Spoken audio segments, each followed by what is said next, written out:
how I see Jesus love me, Evangelist Daud. Okay, it's a good question, that how I see Jesus loves me.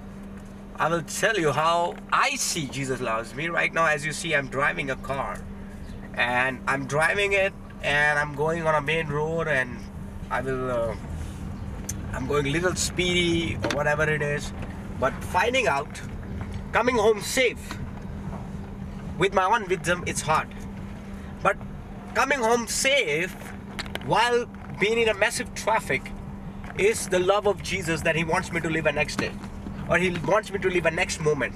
So that's how I see the love of Jesus on my life personally, that Jesus loves me so much that He saves me.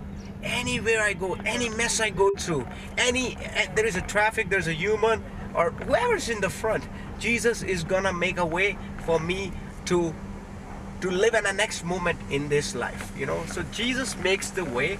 So trust Jesus for making the way for you too. So how you see Jesus loves you? How I believe.